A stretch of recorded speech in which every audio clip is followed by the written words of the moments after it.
is a presentation of Main Street Media, your source for news, sports, and information on Main Street in Middle Tennessee.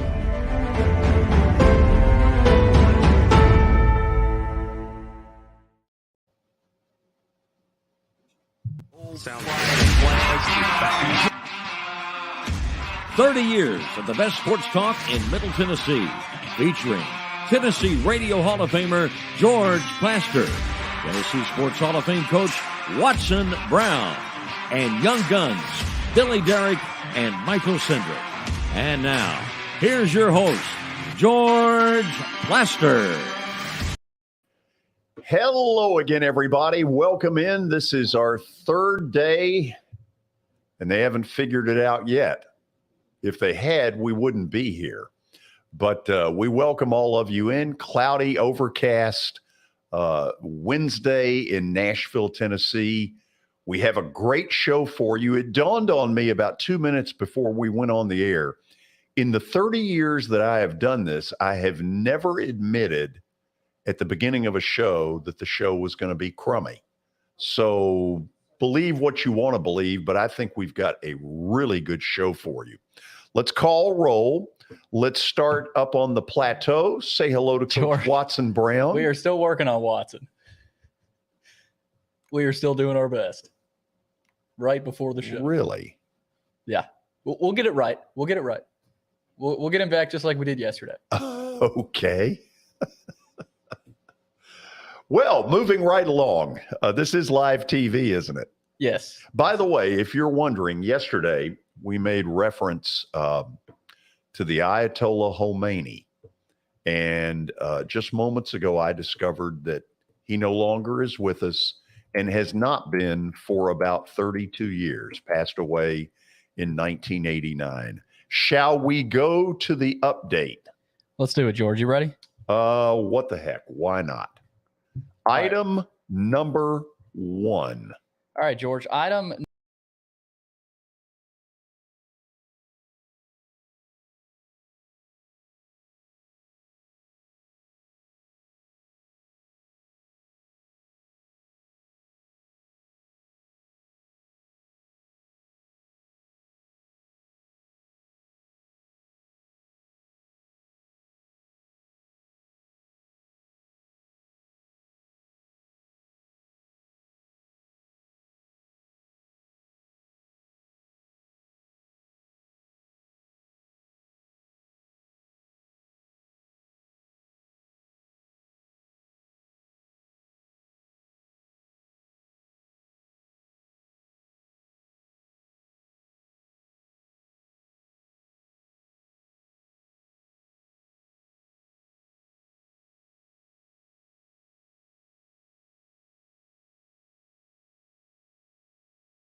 they have decided to part ways with Charlie Montoyo, but they have promoted bench coach John Schneider to interim manager for the remainder of the season. So there's some news out of Toronto that I'm not sure we expected, George.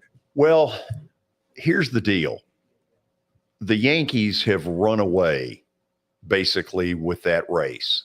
And so the Bostons and Toronto and Tampa Bay are all fighting for wild card positioning. Toronto has this terrific offense, But to be honest, they have been very inconsistent this year. I don't know what's going on up there that has led to that, but ownership obviously said we have had enough, and the axe fell today. The axe fell. So more news in baseball, George, and this is a tremendous story. We talked all about it yesterday. I like this story. Jacob Stallings has received his Gold Glove trophy. He was in Miami last night as the Pirates beat the Marlins 3-2. He did not play, but George, this is what we were talking about yesterday. And Jordan Stallings, great interview, of course, but we've got this great picture that was sent in from Jordan today, thanks to her. But she sent this in of Kevin Stallings and Jacob Stallings. Okay. How about that? You want a little, keep that up there for a minute. So, first of all, the Marlins did a solid, either that or MLB did, to make sure that Jacob would get the Gold Glove trophy with the Pirates in town. So he had a lot of his teammates on the front step of the dugout clapping for him when it happened.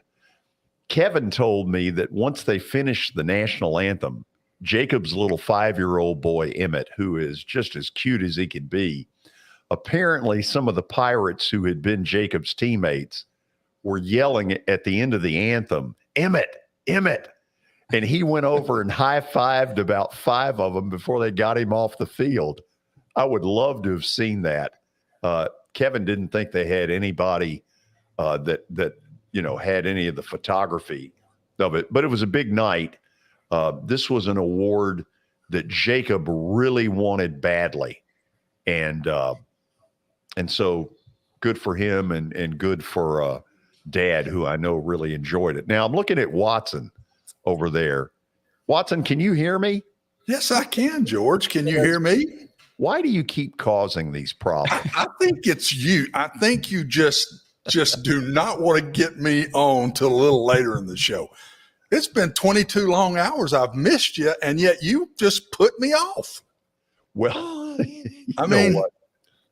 You got to show up on time. Oh, no. I ain't going there. You ain't going there, buddy. Oh, yeah. I'm the only one in the group's got a watch on, so let's don't do the time deal. Wow. We've got a clock over here. I'm glad. Can you see it? It's pretty far away from 407. Okay. 407. Let's go back to the update. There's no reason to let Watson ruin it.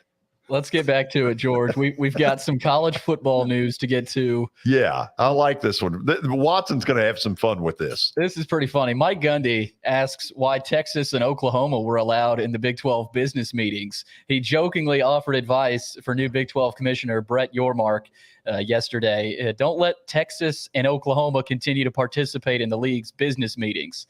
So he wants them out, just like they're going to be in 2024. Well, you know what?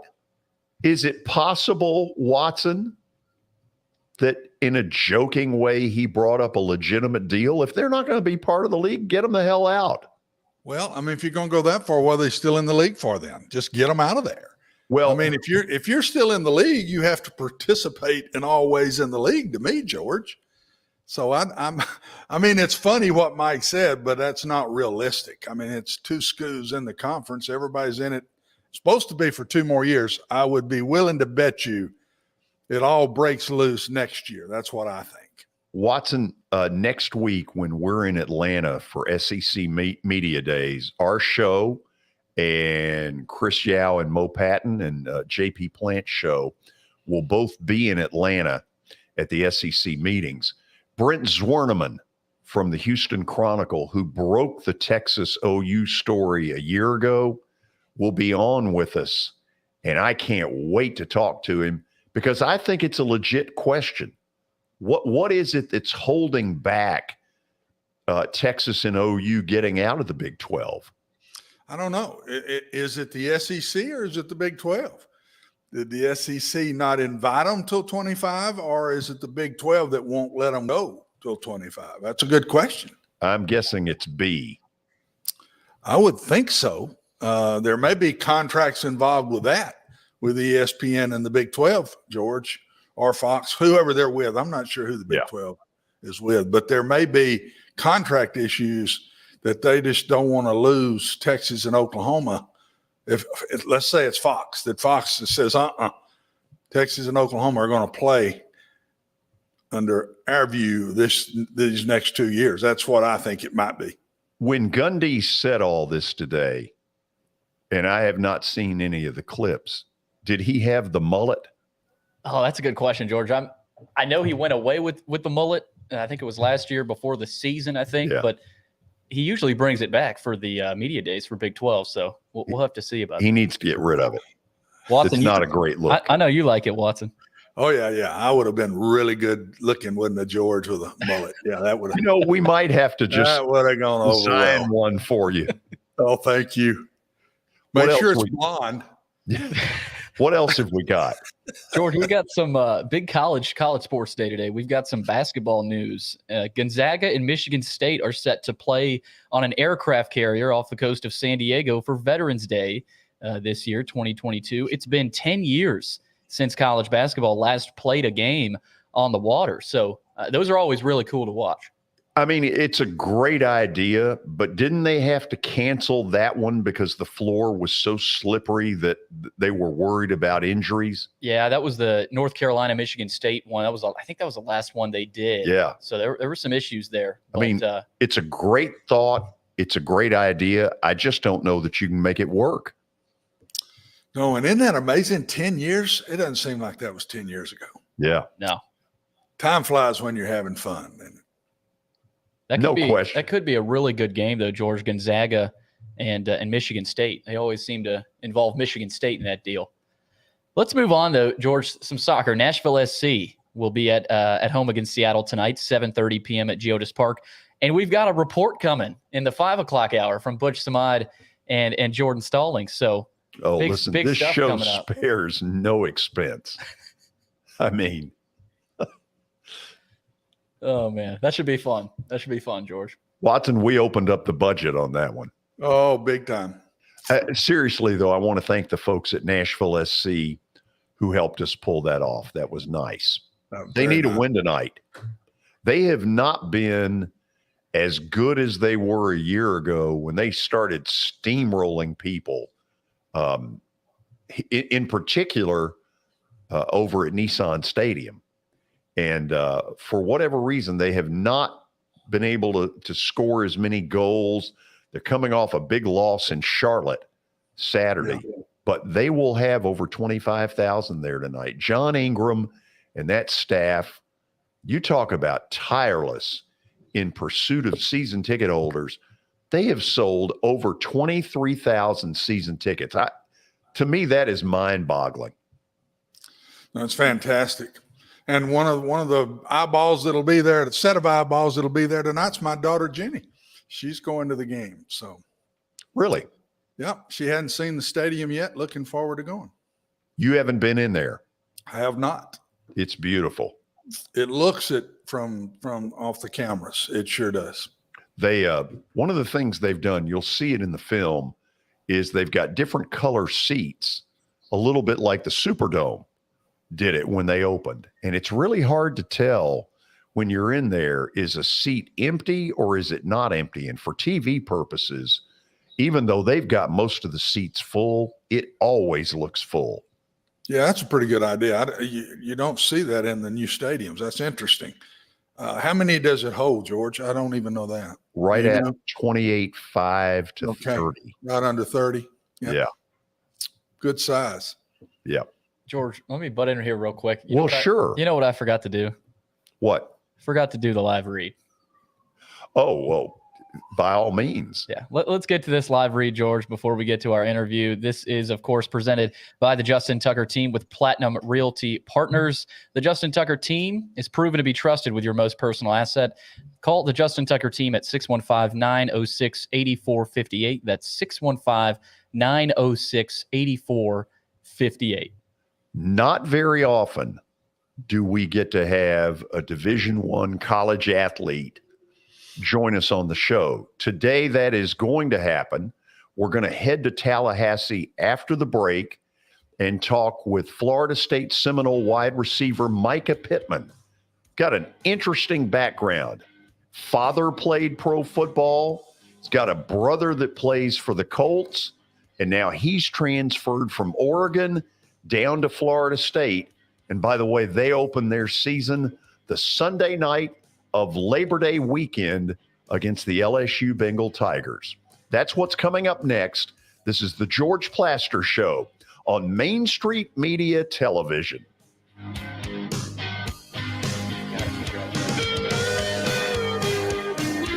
Buying or selling a home can be a very personal experience. Why not go with the team that receives nearly all of their business from referrals? Clearly a trusted name in real estate. The Justin Tucker team with Platinum Realty Partners has sold more than 500 homes in the last 7 years. Voted best in Sumner County multiple times. Proven to be trusted with your most personal assets. Call the Justin Tucker team with Platinum Realty Partners at 615-906-8458. The Justin Tucker team with Platinum Realty Partners, Middle Tennessee's most trusted team in real estate. I highly recommend Sumner Funeral and Cremation because of their caring nature and attentiveness to detail. Pre-planning your funeral now will bring you peace of mind and less stress to your loved ones. When the chaos of losing you happens, your family can honor and celebrate your life, knowing things are happening just as you wanted them to. Pre-planning determines the details of your funeral, cemetery services, and can be less expensive. We are honored to serve you and are always here for you in your time of need. Sumner Funeral and Cremation. Traditional, affordable, dignified. SumnerFuneral.com. Jody Jones Dentistry can handle all your dental needs, from the basics to cosmetic procedures. All of this in the nicest dental facility I have ever seen. Jody has done it right. They're located conveniently at 55 Music Square East, and for an appointment, it's simple. Dial 615-259-5100 and tell them Plaz sent you.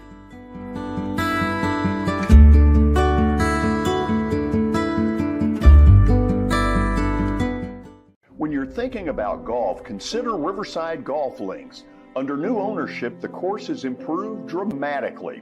It's now 27 holes, complemented by a 9-hole executive course.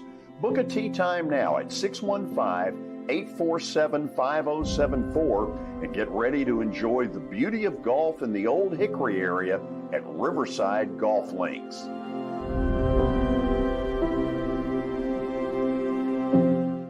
This is attorney Bart Durham, and this is me. I'm Aaliyah. Keeping in good physical condition is really important to me. But when I had a wreck with the tractor trailer truck that hurt my legs so bad I couldn't work for almost a year, I knew I needed a lawyer that understood tractor trailer cases. So I called Bart. Bart gets millions of dollars for his clients every year. At Bart Durham Injury Law, we've handled hundreds of tractor trailer cases. My dad and I want to help. Give us a call at 615-242-9000. I've done sports, I've been a photographer, I've been an editor, I've been a producer, I've been a reporter, I've been an anchor. I mean, I've done every job you could possibly imagine this. And so sports was a way to have fun and be different. But then I realized community is where it's at, and community and local and doing places and going, seeing people. And, sports, you go to a stadium, everybody celebrates and they go their different ways. But community-wise, there's so much going on.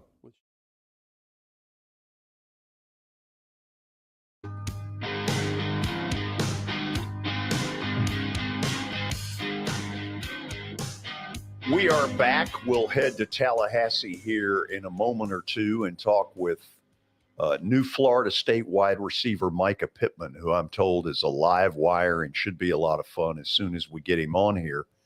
Watson, give me a thought or two of what you think Florida State can or cannot do this year.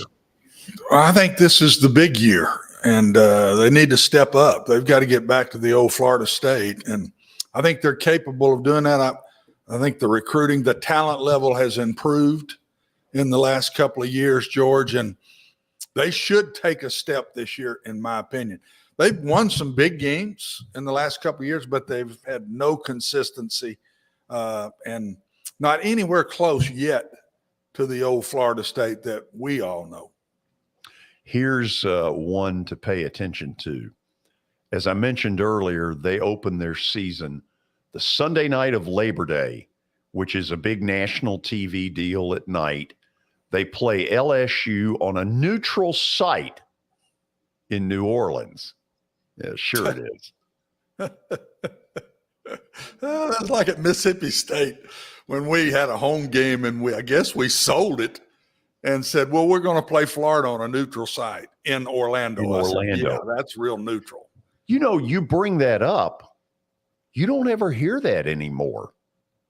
I think the dollars these schools are getting through the SEC now, George, is a little different than it was when I was at Mississippi State in the 90s.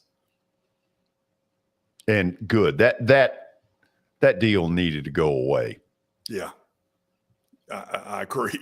You all did it. You all did it once.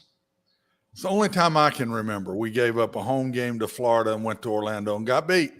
And then the next year it had to be the next year.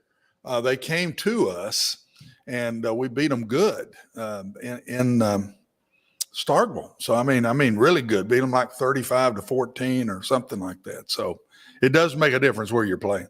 Hey, give me this thought real quickly. This will be the second year in a row that Florida State will have gotten that Sunday night game of Labor Day weekend. Remember, they came so close to beating Notre Dame and lost in overtime. Do you think their season would have been significantly different if they had won that game? No, I think the talent level still was about what they got. I just think it should be better this year. And I think they've got to get better is consistency on offense. That's the piece I saw. Defensively, they weren't bad, but you'd see them one game on offense, and I thought they were pretty dadgum good. Then you come back the next week, you say, wow, who's this? So I think consistency on that side of the ball is going to be big this year. Well, here's a stat for you. I didn't realize this until earlier today. Florida State has not had a winning season in football since 2016. How about that? How about that? No, it's time. I'm telling you, it's time. And with all of this moving conferences and doing all that, they need to get good again. They need that brand name up there, George. And so I promise you, there's a lot of folks expecting this football team to be better this year. I know that Mycah is in the on-deck circle. For whatever reason, we're having an issue trying to get him in here by way of whatever it is we're using. Once we've got him, and I don't mean that flippantly, but I think most of you know technologically that I may not be up there with some of you. Oh, really? So, okay, give me this while we're stalling around, and I think Mycah may be with us, and so hopefully we'll be able to bring him up here very quickly. What's going on, guys? Wide receiver Mycah Pittman is on the line with us. Mycah, how are you? Good. How are you? Good. I want to start with this. You never had a chance to be anything but a football player. Tell people the whole family history.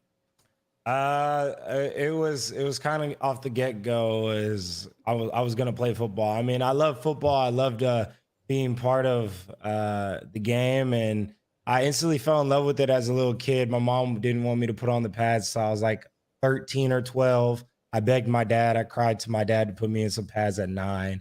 And once I ended up moving in with my brother, because we weren't together at the time. But then once we moved in together, we went to the same high school. It was a great experience. I had a great time with them, with my dad and my brother. And I basically, all we knew was football and to work hard. And people were like, how can you just go out there and run all that and run all those routes and then go back in the gym? It's just like something that we seem as normal, and that's just how we were brought up. And like I can't ask for any better of a mentor than my older brother and my father. My dad's done a great job at raising me, and my brother's been a great older brother. Now, help me with this. Your dad played in the NFL, I think I'm right, Tampa Bay Bucks? Yeah, he won the Super Bowl with them in 2002. That was the Brad Johnson group. Yeah. And your brother is now with the Colts? Yes, sir. Let me ask you this, because you're bound to have had some cool moments on somebody's sideline as a kid. Is there one that sticks out? The coolest moment I would ever say was actually I was playing with my brother. I was a freshman on varsity, and I played, but the coolest thing ever was seeing my brother break school record and break a bunch of records. Actually, he scored a 99-yard touchdown. He had like 6 touchdowns, 5 touchdowns, like 2 kick returns, and then 3 receiving touchdowns. And he had 353 yards receiving. So I think that was probably the coolest thing I ever got to be a part of with my brother. But I did break his record. Yeah, make sure you get that out there. That's not the first time he's heard that, is it? Oh no, I haven't let him live it down. He made sure to go back to track every single catch I had to make sure I got 380 in that one game. Watson, I was told he was a live wire, and I think we're going to find out in this interview that he is. Yeah. Mycah, let me take this a step further. This is an unusual question, but you transfer from Oregon when Mario Cristobal leaves the Ducks to go to the University of Miami. But you don't end up going to Miami. You go to Florida State. I bet that's created some interesting chatter. I just believed in Coach Norvell, a receiver coach, that he comes from a receiver coach background, and he understands what comes with a receiver, the frustrations of being open and the quarterback missing you, or the frustrations of running a route and you feel like you should have got the ball on that opportunity, but he's the one that's going to get you going. He knows that the receiver needs the ball in his hands to get going, not in the second quarter, third quarter, but in the first quarter, getting them the rock, get them ready and going, and just like warming up for a workout. You're warming up in the game, and you're ready to catch on fire and stuff like that. And I feel like he understands that. And when I was at Oregon, I ended up leaving during the season because I just felt as if I wasn't being handled correctly and I wasn't being fairly treated. Help me with this. We don't get a chance very often to have a Division I athlete on with us. And so I want you to take us through the process a little bit, because it's getting talked about a bunch. Transfer portal, NIL, you've heard all this stuff. Yeah. So when you make the decision that you're going to leave Oregon, talk to me about the process of how you go about deciding the next school. I think people would be fascinated just to hear all the stuff.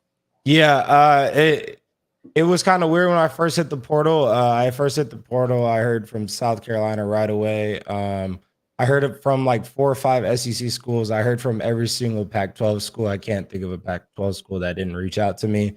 And so I felt like I wanted something new. The Pac-12 is something that I kind of didn't really want to be a part of anymore. I wanted to go out and flourish myself because I felt like Pac-12 doesn't have the respect.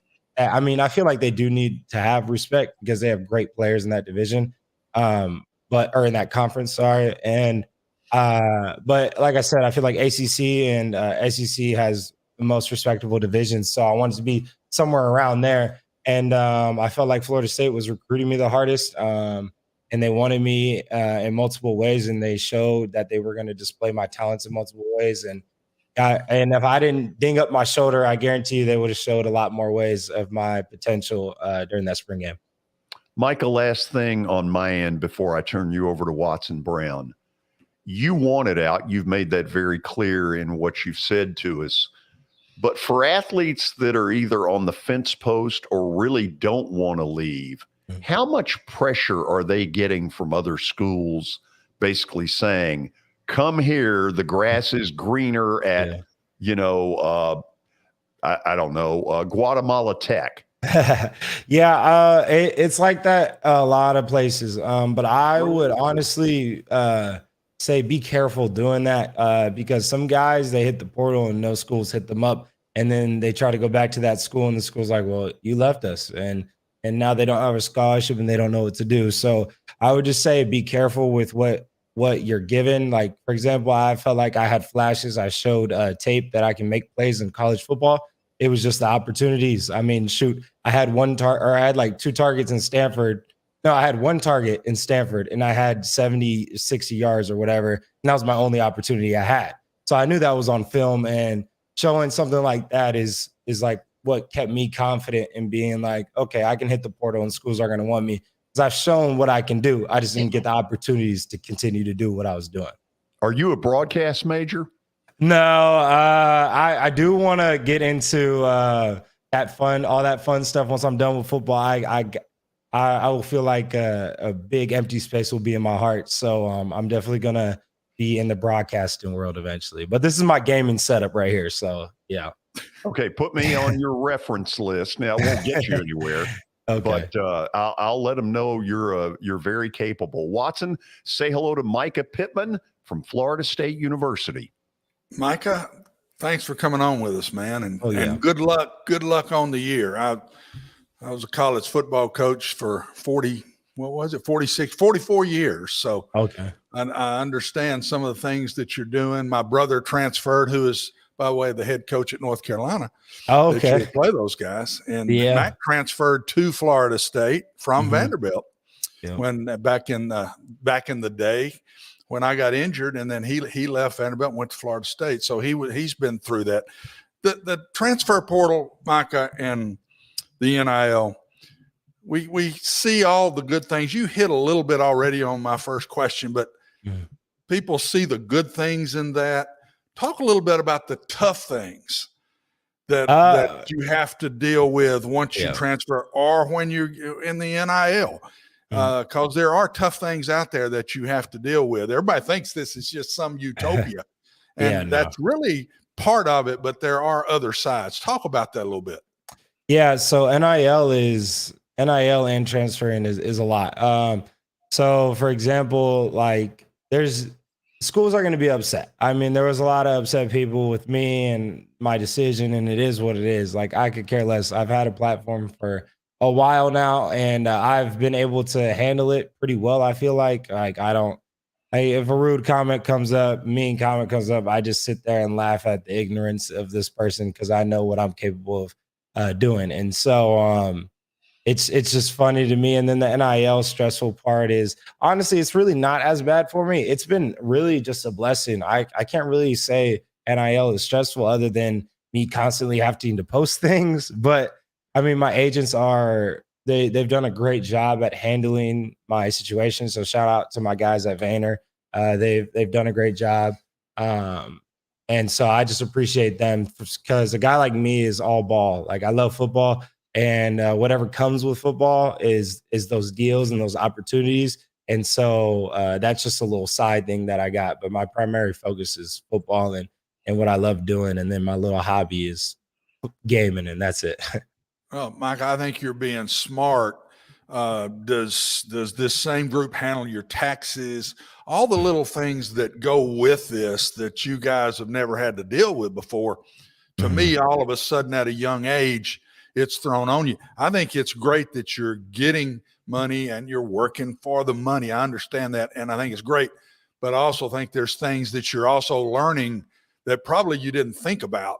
Taxes. I had to pay $4,000 for this year, and I actually didn't have the money. I had to pull out my savings. So, shout out to my financial advisor. He got me right. But if it wasn't for him, he's loaded. Yeah, yeah. So I had to. And it was crazy because I thought or think I made that much, but IRS will definitely come find you if you don't pay it. Well, I think it'll get better as years go because you guys are kind of the first to go through this. Yeah. And I think as it grows and people see it and then more players come in, they're going to learn from all of this in these early years. So are you settled in? Have you everything what you thought it was when you transferred? As you said earlier, it didn't always, sometimes it's not what you think. Has it been what you wanted? Are you happy with it? Please settled in? Yeah, I'm very happy with where I'm at. I'm blessed to even be where I'm at in general. I mean, not many kids get an opportunity to play at a prestigious program like this. It's a blessing to be part of Florida State. I mean, the history behind it and being able to put on a Seminole jersey is crazy for me to even understand. I mean, shoot, Deion Sanders put on this jersey, Jameis Winston put on this jersey, Dalvin Cook put on this jersey. Matter of fact, he put on that same jersey that I'm about to put on this year. So it's something that's really cool. And just knowing the tradition and what it comes from behind. And not only that, is I just want to come and help elevate the program and help bring it back to that winning tradition because Florida State is one of the most prestigious programs. I mean, Florida State, the brand just grabs eyes and all that type of things. So like I said, I'm grateful to be a part of it, and I'm grateful to be blessed where I'm at today. I guess this will be the last one, George. Tell me if it's not. But what I said, Michael, before you came on, I think Florida State really to take the next step and get back. I thought it's more consistency on offense, to be very honest. And I'd see games, Michael, where they were good last year and then be very inconsistent the next week. Do you feel like there is going to be major strides made there? Do you feel good how they are using you and in the style of offense that they run? And are they putting you at different places? Are you playing just one spot? Or are you playing all four of the kind of wide out spots? A lot of questions there, but just where are you and how do you think you guys are going to be offensively? I think we're going to be really explosive. We're going to be very attack up tempo. We're going to be that type of team ready to go. Honestly, I think a lot of these guys are coming into their second, third years. They're coming in with the experience, understanding that, I mean, shoot, they've played last year. They know what to expect. They know what to expect of themselves and what they need to take for the next strides to get to where they want to be at. And honestly, I think we're going to be a great team. I don't see any team on the schedule that we have a potential of losing to, honestly. And so I just feel like this year is going to be a very, very, very surprising year for a lot of people. And I just can't wait to put people on notice and let people know what Florida State's going to be bringing to the table. And I'm definitely very happy the way I've been utilized. They have been moving me around and just showing my strengths and things like that. In spring camp, they gave me so many one-on-one opportunities, and I could say I executed 98, 99% of them. And the other one was probably like one of those fluke ones that rarely you'll ever get to see. So once I get that opportunity from coaches, I understand they're trying to put me on display and see what I'm capable of doing. And basically my whole main goal is to execute for them and my team and helping this team win. At the end of the day, if it's a fourth quarter game's on the line, I want the ball. And that's how it is. And that's my mentality. And that's how it always has been. And I want to help the team win any type of way. So, yeah. Terrific interview. First of all, thank you. Secondly, we want you back on sometime later in the year if we can pull it off. Yeah. And I'm going to leave you with some really good stuff here. You ready? Yes, sir. Mycah, there are 3 things in life that are guaranteed. Mm-hmm. You know 2 of them, don't you? Taxes and your deathbed. Okay.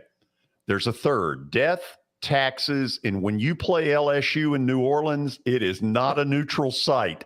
Yeah, isn't that kind of crazy how they put it over there, right? It's all good. I'm just glad because I know all those LSU fans are gonna be there, and it's gonna be a fun time to talk some trash over there. Absolutely. Yeah. Thanks for the visit. This was great. Oh, yeah. Awesome. Thank you, guys. Florida State wide receiver Mycah Pittman. Very well spoken. Really good stuff. The show is off and running. After the break, a topic that everybody has been talking about. This is the George Plaster Show on Main Street Media Television. That's good stuff. That was really good. Let's call Butch.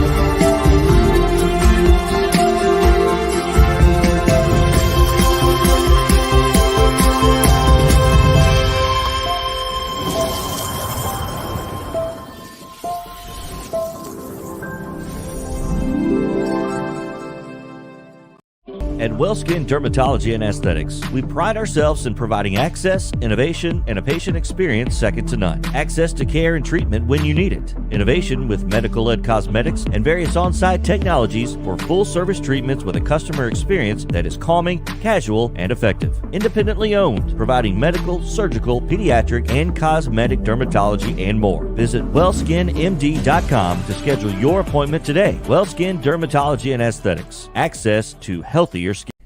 Hey everyone, I'm John English. This is Keith Wallace, and we would like to welcome you to John English Antique Sports and Cards in Shelbyville, Tennessee.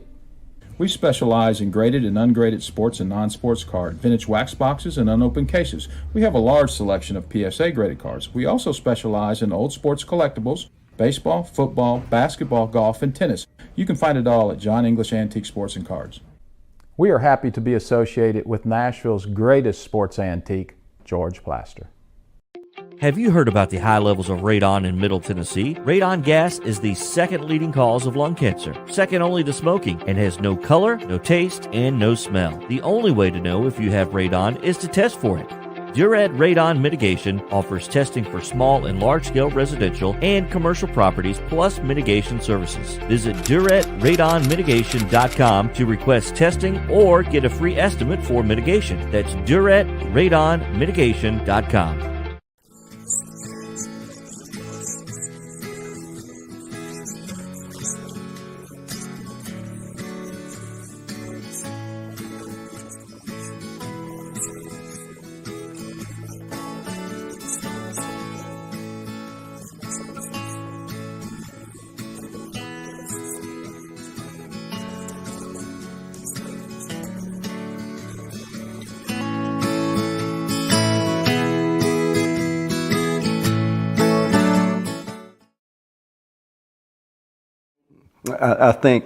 I think journalism is like politics. It's all local, and I think Main Street Media has really hit on something that I've been preaching for 50 years. And keep the news local, right? Local stories for local readers, and that's what I like about Main Street Media. I finally found somebody who agrees with me philosophically about concentrate on local subjects, local topics, and you'll bring your readers in.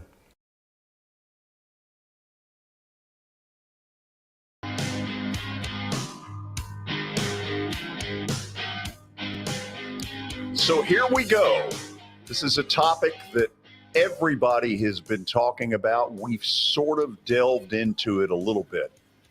I want to pull up a graphic and show you the big names that have defected out of the PGA Tour to this LIV thing. Let's roll this list. Oh, I forgot. First, though, George, we can't forget. Shame on me. We cannot forget about Sumner Funeral and Cremation. They are sharing their family with yours in your time of need, now with 2 convenient locations in Gallatin and Hendersonville, and online at sumnerfuneral.com. Sumner Funeral and Cremation, traditional, affordable, and dignified. Okay, take 2. This is a topic that everybody has been talking about. It's these golfers that have defected from the PGA Tour and signed up with LIV. As a lot of you know, Tiger Woods came out yesterday and sort of ripped into these people. And Watson, I guess my question is, why wasn't he more active before it went down? He knew full well that some of those guys were thinking about leaving. That's when he should have spoken up. He did a little, but not like he did this week. George, he was offered probably more money than anybody to leave, and he turned it down. We saw, there's no telling what these guys are getting. Bryson DeChambeau, he said, I got $125 million to go to this tour.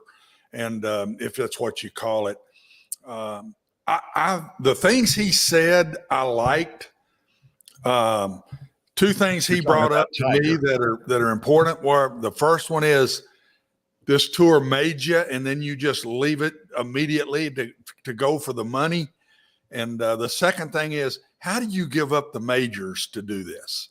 That's what this is all about. That's what we all play for. And you know, when you go to this tour, you're not going to get to play in the major events. I thought those were 2 really good things that he brought up. But I did want to say Tiger was probably offered more money than anybody to go to this, and he turned it down. Now, he doesn't need the money that some of these other guys may need. There's no doubt about that. These were 8 that are obviously big names, and Mickelson right now is the poster child, and he's the one catching all the crap for what has gone on based on the fact that it got out about gambling debts and all that kind of stuff. But Watson, yes, they have thrown a boatload of money at these people. But what do you think behind the scenes is the problem on the PGA Tour that would get LIV the audience, because there's something going on behind the scenes where a lot of them who would have said, don't even come at me, there's no way I would do this, where a group of them have said, come on, let's talk. Money. It's money. And I think the PGA Tour is really concerned, George, because these are big names that have already left. I mean, these guys, I look on the left side of this board, and all four of those, I believe I'm right, were in the Ryder Cup for on the United States side. These are big name guys that they've already lost. And the PGA Tour knows they cannot match the money that LIV is throwing out there. They can't match it. So I think that's why there is such an uproar. And I think that's why the players are trying to speak out and slow this thing down. But you also saw the PGA Tour is being sued, I guess, by LIV, or at least it's been looked into for shenanigans behind the scenes, whatever. I guess they're not being sued, but it's being looked into. This thing's not over, and it's not going away anytime soon. I still think there's going to have to be some form of a merger, and I don't think they can get rid of them and have them go away. The dollars that are out there, George, are just it's awful hard for a young man. It's Bryson DeChambeau. What is he, 28, 30, 32, somewhere in there, I would say. And you get offered $125 million just to go play. That's not what you're going to make when you get out there on an event. You're offered this to go play. Man, that's you got to think about that. There's no way around it. Well, it's a little bit like you brought up the issue. Okay, I don't want to be ugly here, but the Greater Greensboro Open does not elicit a ton of passion. But the Masters, the U.S. Open, British Open, which starts tomorrow, that's a totally different story. And what these guys are saying is, look, George, you may love the house you live in, and it may have all kinds of family history. But if somebody offers you $3 million more than what it's worth, you're probably going to sell. Isn't that what it basically is? Well, yes, I think that's a good comparison, George. And the only thing I see the PGA Tour has got to hold against them are these four majors. If there's a way that these young men are let to play the majors and be on this tour, wow, look out. I don't know where the PGA Tour, what they've got to stand on after that. So they've tried to use different things to slow it down. But honestly, it's a dollar thing. And the only thing I see that's a red flag to these guys is Ryder Cup and the majors. And if they get to play in this league and play in the Ryder Cup and play in the majors, there's no way other than a merger for the PGA, in my opinion. Okay, if Mickelson had not done what he did, would these others have on their own jumped in? Somebody had to be number one. Phil took the heat.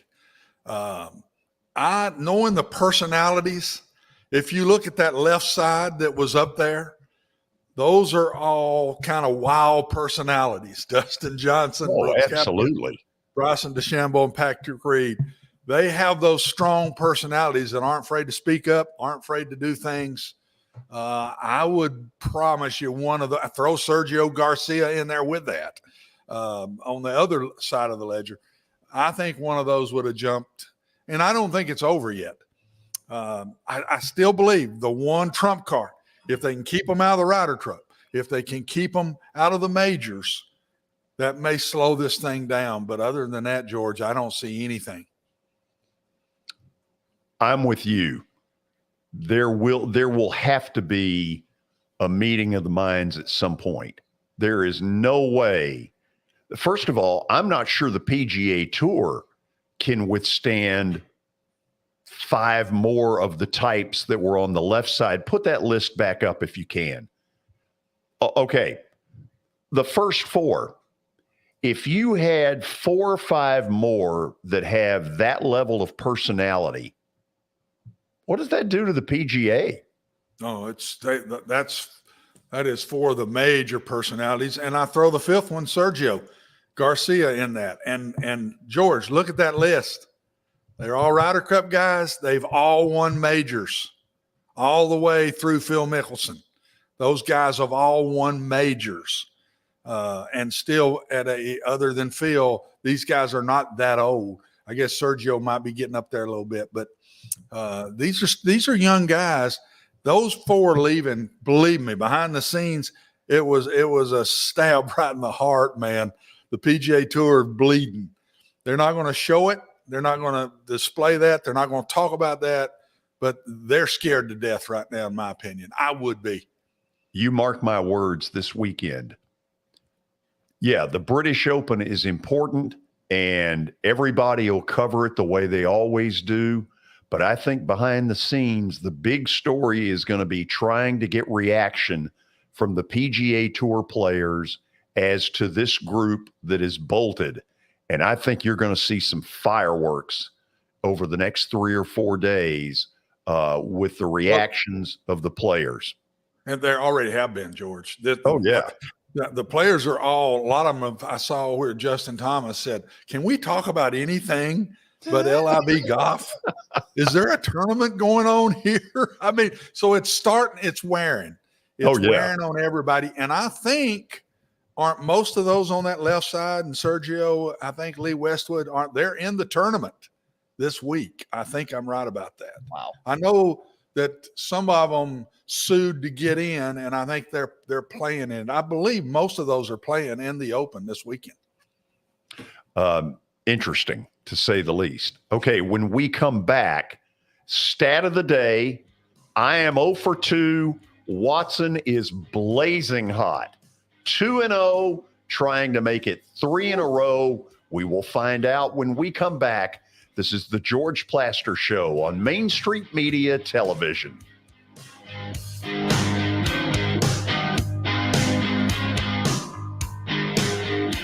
Jody Jones Dentistry can handle all your dental needs, from the basics to cosmetic procedures. All of this in the nicest dental facility I have ever seen. Jody has done it right. They're located conveniently at 55 Music Square East, and for an appointment, it's simple. Dial 615-259-5100 and tell them Plaz sent you.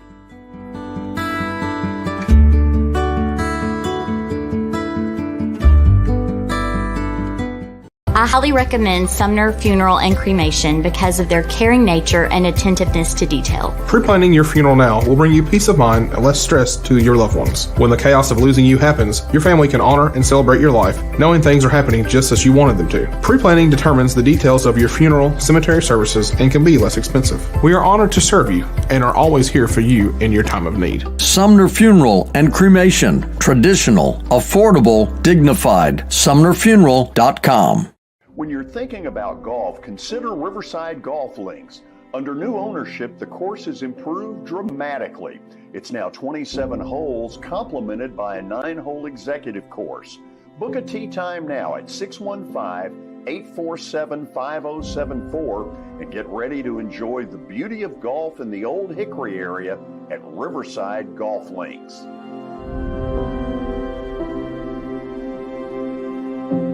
This is attorney Bart Durham, and this is me. I'm Aaliyah. Keeping in good physical condition is really important to me.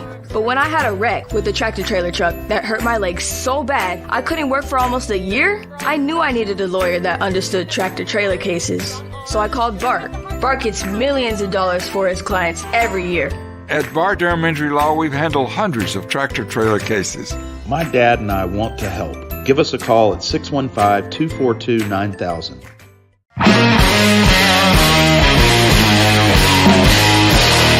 Tell me a little bit about your company. So One Stop Realty has been around since 1974. We are your hometown brokerage. It is family owned by me. We have 30 agents that are waiting to help you with all your real estate needs. That counts as residential, commercial, and property management. We also will be getting into the auction business at the end of this month as well. We have listings that range from every price range that you can think of on the real estate market. I know Shelly Tucker has a new listing coming up in Gallatin. Heather Patton has one in Madison right around the corner here. I have one coming up myself. We have everything you need as far as real estate, and we have the expertise to help you out. Beautiful. Give them a phone number. Phone numbers for the office is 615-822-0750. You can find us on the web at www.onestoprealty.tn.com. Thanks for getting involved with us. George, really thank you for appreciate having this. Yeah, it's going to be fun. I think so.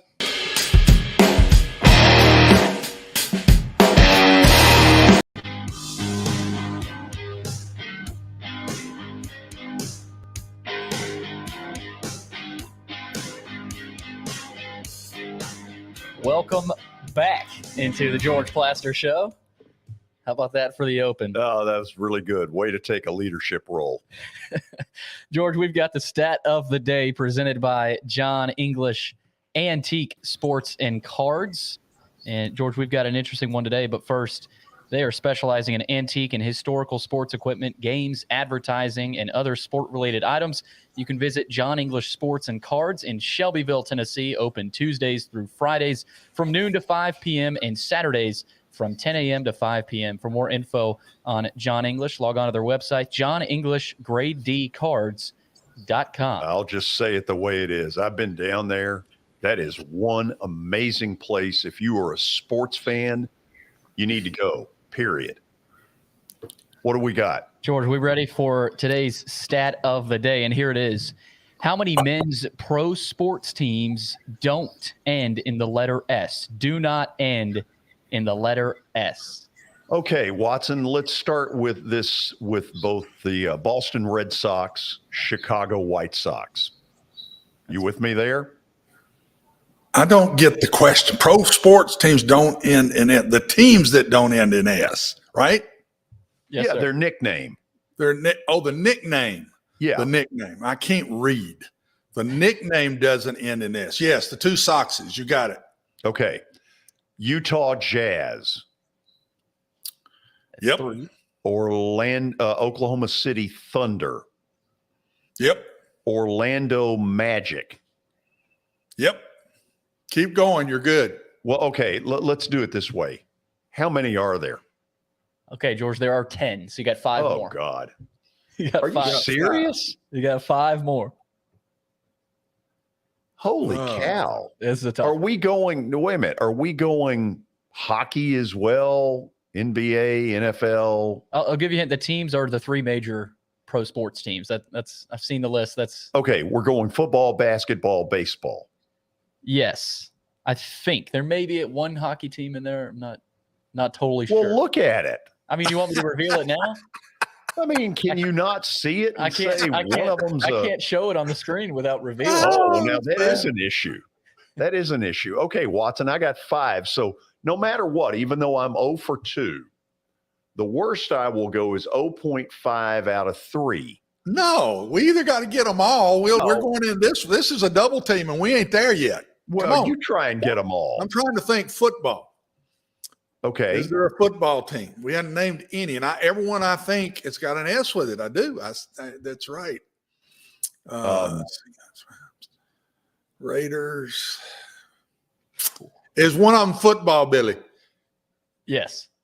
Oh God. Gosh. That doesn't help you guys at all. I think not JETS.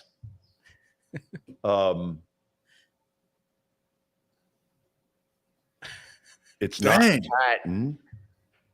What are we missing here? This is awful. You got 5. Yeah, this is I'm Rams, frozen. Chargers, Bengals, Steelers. I almost said Oilers.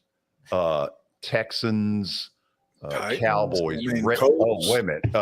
Hold on a second. Not Redskins. Cleveland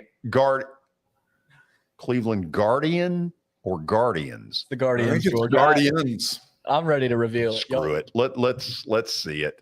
Let's hear it. So okay. Here's the 10. You guys missed the Heat. You got the Thunder, right, George? I think you missed the Yes, I Lightning. did. So I told you guys wrong. There are 3 NHL teams: the Kraken, the Avalanche, and the Lightning. Well, your role in this is not good either. That's Well, not fair. I had to No. have revealed it if you wanted me to look at the list again. That's bull. You've got the monitor. We right in got some front sort of I a throw a sound red effect flag to on give that him. one. We got a sound effect to give him a big raspberry. You would not have gotten the Kraken. Yeah, we got to do better than that thing. That's on And by the way, thing. what is the football team? Oh man, There You isn't said there's one. a football team. There isn't one. You still got 5 without having a football team. Well, your role in this could get you on probation. 0 for 5. Watson, are we in agreement that he butchered this? I think this one's red flagged all the way, babe. You're telling me y'all would have gotten the Kraken? I don't know. If you'd have said there's 3 hockey teams, we wouldn't have been sitting here By thinking 6 football o'clock, for we'd 5 have had minutes. him. Okay, I'll take the blame for now. But By 6, we'd have had him. we still had an 0 for 5 effort. Yeah. Not good. Okay. No, we were 5 out of 10. Okay, but you missed Which the is last 5. 5 Better for 10. than what you did. 50, Well, you 50 got Your all the role in baseballs, this. George. Do what? You got the baseballs and Yeah. you got the basketballs. Yeah. If he had said go to the NHL, I'm not sure we wouldn't have come through. No, I think there's a real shot we would have gotten 7 or 8 of them. Oh yeah, right. I feel good about that. You just stay out of this. You're on probation. Whatever that means. Yeah, let's start the 5 o'clock hour. Terry McCormick, TitanInsider.com, is with us. Terry, you were listening to all of this. Did you have them all? I did not. A couple of HL ones that I would have to do some digging and some real thinking to get those. Terry, first of all, I want to congratulate you. What a beautiful set you have behind you. You've really gone all out monetarily on the I'm set. in the dining room here. I'm in the And dining it room. appears Doesn't have that to be anything on the wall behind me. But here, and it I think I can appears help your spruce it up a little bit, connection George. I can it spruce appears it your up just a little connection bit, is okay? coming out of Uganda. Oh There you go. no! That Look at that. He I did love it, it. George. I love He it. did it. Get that out of here. Sick. So where'd you get the connection on this internet thing? Uganda? Not sure. I'm at home right now. Okay. Well, that may not quite cut it, but we'll know in the future. Get rid of the hat. He's got it tilted and everything. Oh, I know. This is sort of the CC Sabathia look. So kind of give us the schedule of when the Titans report. I mean, we're getting close to training camp. When does all this happen? Camp opens on July 26th. And once it opens, then that's the day the players report, take their physicals, and get everything ready to go. And then once they do that, then they'll start practicing. Usually it's the 3rd day of practice before they can get into pads. That's kind of the collective bargaining agreement type of deal that has been in place for a number of years. And then the week of August the 11th, I believe, is the preseason opener. That is in Baltimore. Then the following week, they have the Cardinals and Tampa Bay. I'm not sure which order that's in off the top of my head, but both of those teams will be in here for joint practices the following weeks there in August. So that's when I think we'll really get a chance to look at where this Titans team stacks up. Watson, I want you to take a look at his setup there.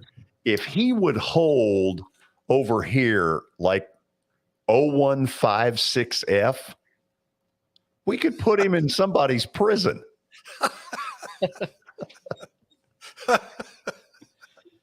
Jerry, I have not talked to you. Yeah, There you go. That There didn't you go go. over as well as I thought it would. I guess you would have to be there to really see. I have not talked to you since the A.J. Brown trade. So in 1,000 words or less, what do you think went on that forced that deal? I think A.J. Brown wanted to get paid, and he wanted to get paid sooner rather than later. And the Titans were maybe willing to give A.J. Brown a certain amount of money, but certainly not the $25 million a year that he got from the Philadelphia Eagles. And I think that kind of forced the Titans' hand. I don't think they wanted to deal A.J. Brown, but I think A.J. Brown increasingly wanted out of Nashville to go to a situation and a place where he could, make more money and have a different role. The Titans are a run first team. I'm not sure he's found a pass first team in Philadelphia because Jalen Hurts to me is not as good a quarterback as Ryan Tannehill. I think A.J. Brown's numbers may take a hit this year in terms of number of maybe not in number of targets, but in number of receptions, number of yards, all those sorts of things. He may miss Ryan Tannehill more than he thinks in this deal. So obviously the young guy from Arkansas, there's a lot of pressure on him. And Terry, you've reported all of the group out there has reported the asthma issues, that kind of thing. Where does all that stand right now? Well, I think the Titans, at least outwardly, have said they don't feel like it's a big deal. But to me, how can it not be a big deal if this kid can't get on and stay on the practice field during your OTA work? Because that's valuable time for these rookies. I know you refer to it a lot of times, George, as glorified babysitting. But in truth, for these young guys who are just coming in, these rookies, that's the time that they start to learn the playbook. That's the time they start to get comfortable in the system so that when training camp rolls around, they're not as far behind. So I think Treylon Burks has got his work cut out for him to try and make up for some lost time that he missed during the OTAs and minicamp by not being able to get on the field. It's going to be very, very important for him to try and put his best foot forward early in camp and be able to be a regular participant because he's got to get on the same page and develop that timing, that chemistry with Ryan Tannehill that he desperately needs. Because this passing game, you think about it, the only holdover really from last year that contributed much of anything in the passing game is Nick Westbrook-Akina. Everybody else is new. Robert Woods, who's coming off an ACL, Treylon Burks, the tight ends, Austin Hooper, Chig Okonkwo, slot receiver Kyle Phillips. Pretty much this is a whole new cast of characters for Ryan Tannehill to have to deal with. And that's what makes this training camp so important for the passing game is because there are so many new faces. Okay, let's talk about Tannehill for a minute. Whether it's fair or unfair, those 69,000 that walked out after the Bengals loss, and it was very somber and it was very angry, to be honest, a ton of it was aimed at him. And you get the feeling that going into this season, there is a level of scrutiny that will be applied to Ryan Tannehill that he has never faced before, certainly not in Nashville. Do you think he fully understands the level of that may be heaped on him if he doesn't get off to a great start? I think he kind of understands it. I think when he met with the media during the offseason and clarified some of the things that went on and talked about how he had to go through therapy and how much it bothered him, I think he realized that was such an opportunity blown. Now, as far as the fans are not very forgiving in situations like that unless you come back and redeem yourself. So I do think it's very important for Ryan Tannehill to get off on a good foot during the preseason and more importantly during the regular season. I don't think Malik Willis is a guy who's ready to play this year. I don't think that's going to be a factor unless the Titans just go completely south and they end up 5-12 or something like that when all is lost. And then you might want to give him a look to see what you have. But this is Ryan Tannehill's team. The onus is upon him to win back not only the fans, but I think to win back the trust of the organization that going forward, he's going to be more like the Ryan Tannehill of 2019 and 2020 than he was the Ryan Tannehill of 2021. And I have a theory about that, George, as to why I believe Ryan Tannehill kind of fell out of favor a little bit last year. Ryan Tannehill thrived the first 2 years here when the Titans' base offense was 12 personnel, 1 back, 2 tight ends, 2 receivers. Last year, they went more to 11 personnel, which is 3 receivers and only 1 tight end on the field. When they were in the 2 tight end set, most of the time, if Jeff Swain or Michael Pruitt was on the field, chances are it was going to be a run. If Anthony Firkser came into the huddle, chances are it was going to be a pass. Now that they've added Austin Hooper and Chig Okonkwo, I think they're going to go back to more 2 tight end sets as their base and be able to go run or pass out of those 12 personnel sets like they were able to in 19 and 20 when they had a lot of success in the play action and the passing game. Watson, take a couple of extra minutes that I may have stolen from you. We'll make it up down the road. Terry, good to see you, man. Good to see you, Watson. I love the hat. Every time you come on, wear the hat. I just like to see him steam. I like to see the him last steam time you come on. Well, George had that Braves license plate up the other day, and it said Braves 2. I want to get one that says Yankees 1 on it, so that we finished first and the Braves second. Well, we know what kind of last time you all won anything. 2022 may be our year. Yeah. That's a good way to dodge the question. Terry, the thing that I'm absolutely concerned about is I don't think we've improved ourselves at receiver. I'm not talking about tight end. I think we've improved ourselves there. I don't think we've improved ourselves at receiver. Both starters are gone, and the main guy is gone. And I wonder about the offensive line. Those two things concern me for this offense to get back. And this offense is built off of 3 pieces when they were really good. One-on-one to those wideouts when they got the one-on-ones because they're crowding the box. All those crossing routes and the option routes with those and verticals with those tight ends. I think we've fixed that. And running the football first before those other 2 things are really good. I worry about the offensive line, and I'm really concerned about the wideouts, Terry, and really concerned because I wonder about how good can they get in a short period of time because these guys have not been with Ryan Tannehill at all. AJ had, but these guys haven't at all. I agree with you 100%. I know when Ryan's at his best, it's those run-pass situations, not the all-out pass. And when you get into spread sets, that is not his bag. He is a much better drop back, fake the ball, throw it to a guy, maybe to a second guy if that guy's covered.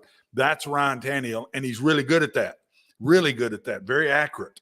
But when it's high-low, go here, go there, across the field, that's not Ryan's bag as much to me. I think he's a slow reactor sometimes to having to change from the right side of the field to the left side of the field, whatever like that. I'm with you 100% on the fact that the wide receiver situation is one that certainly is right now a big time question mark on this offense. As I said earlier, other than Nick Westbrook-Akina, who is best suited to be a number 3 or number 4 guy, they really don't have anybody that has much of a rapport with Ryan Tannehill in terms of, experience together. Robert Woods is new. Traylon Burks is new. Kyle Phillips is new. He's worked, Josh Malone, who came in as a free agent, the former Station Camp and UT receiver, made a nice impression in OTAs. He's new. He actually was one of the ones that looked like he developed a bit of a rapport in the offseason work, more so than some of these other guys, just because he was out there and available the whole time throughout the offseason. So it is definitely a question mark in terms of wide receiver. Who's going to step up? Who's going to be a playmaker? You don't just replace the production that you lost with A.J. Brown. It's going to have to be probably by a committee and probably with more numbers put up by the tight ends like Okonkwo and Hooper. And then you brought up the offensive line. 40% of the offensive line is going to be new this year. They're looking at right tackle. Right now, Dylan Radins is probably has the inside track to that, although Nicholas Pereira-Ferro, or if I'm pronouncing his name right, I always mess it up, is a rookie from Ohio State. He's going to be in the mix for that.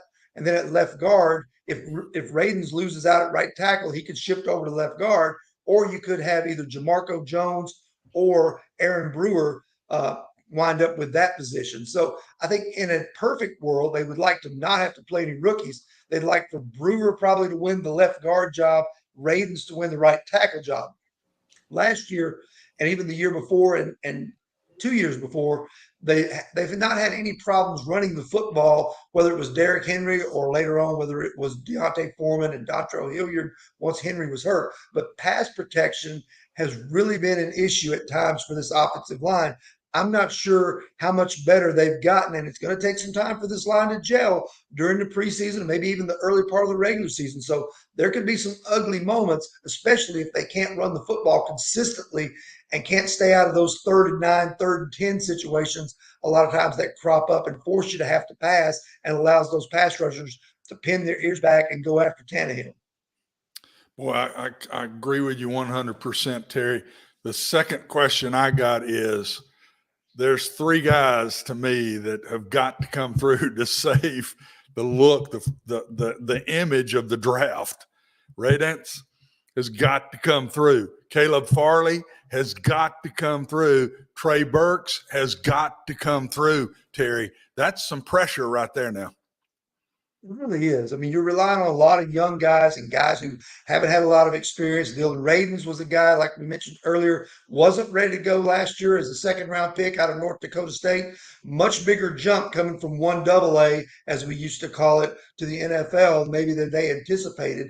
Then Caleb Farley, he's had injury issues. He's back out on the field. He's been wearing a brace. He's going to get a challenge from this year's 2nd-round pick, Roger McCreary. So the winner of that, you're going to be starting either a rookie in McCreary, or you're going to be starting a 2nd-year guy in Farley who missed most of his rookie season with the knee injury. So either way, you're probably going to be green right there at one of those cornerback spots opposite Christian Fulton. And then you brought up Traylon Burks again, another guy, big time upside, big time potential, but how long will it take him to unlock it? And how long, and can he stay healthy? Did they decide, Terry, that they couldn't afford A.J. Brown? Or did they decide not to put the money in A.J. Brown and let him go?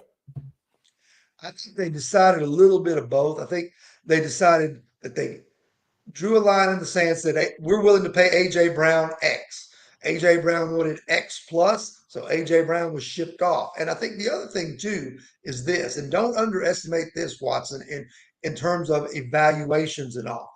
The Titans, Mike Vrabel and John Robinson, where did they come from? Came from New England, right? Yep. What's New England's motto? New England's motto is that everything revolves around the team. And even guys like Tom Brady oftentimes took a little less money to make the team better, to sacrifice for the good of the team. A.J. Brown, I think, kind of put himself in a situation where he was putting himself above the team in terms of his contract, in terms of his money, in terms of what he wanted to do. And I think when you do that, you kind of run afoul of management there. And I think that made the decision, even though it was a difficult decision, a little bit easier for the Titans because they didn't want somebody that was going to put themselves above the team in any situation.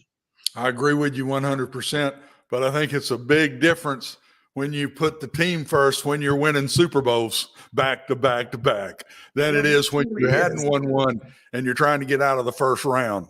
There's a big difference there to me. Terry, yes, George. You butchered a guy's name. I did. You want to try Nicholas that again? Petit Ferrer, I believe is the correct pronunciation. Okay. I got a little tongue-tied on that one. You did. Terry, you got one of 2 options in the future as far as any involvement in the show. Okay. Either we create a GoFundMe page for something behind you, or we give you this. Oh. Okay, the GoFundMe page will be up in a couple of hours, George.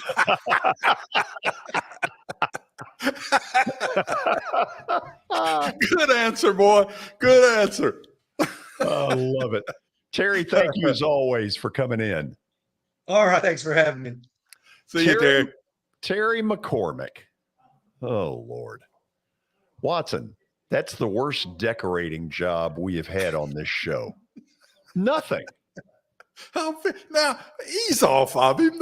We've had people on and they haven't had anything behind them. You just can't stand it. As soon as poor Terry gets on, you got to go after him. And you wonder why I've got to shoot at you sometimes. My gracious alive. Okay. You just won't let it be. Did you not notice that it was a little, shall we say, barren?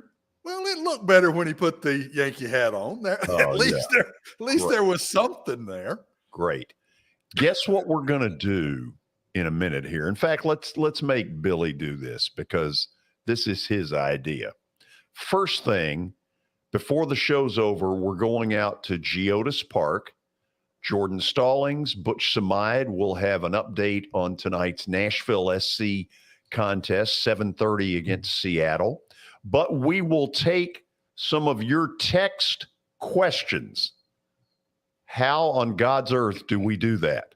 So, George, it's not super complicated at all, but wherever our viewers are watching, Twitter, Facebook, or YouTube, go to the comments section, fire your questions away because the next segment, George and Watson are going to be ready to roll for all these questions you guys got. We've got one ready right now, a college football question. I'll wait to reveal it next segment, but fire your questions away for George and Watson. We have one?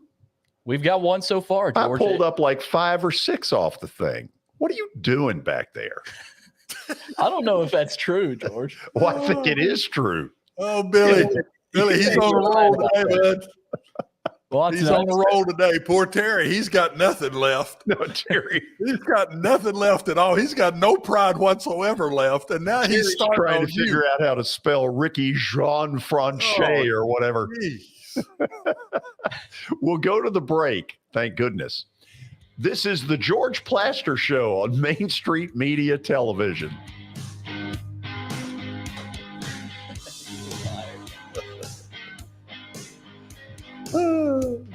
Yeah.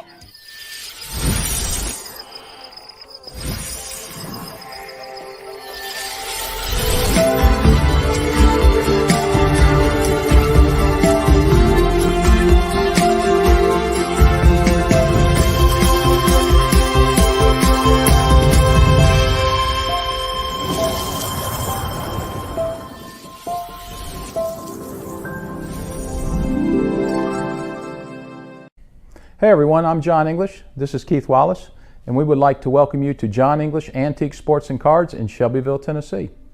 We specialize in graded and ungraded sports and non-sports cards, vintage wax boxes, and unopened cases. We have a large selection of PSA graded cards. We also specialize in old sports collectibles, baseball, football, basketball, golf, and tennis. You can find it all at John English Antique Sports and Cards.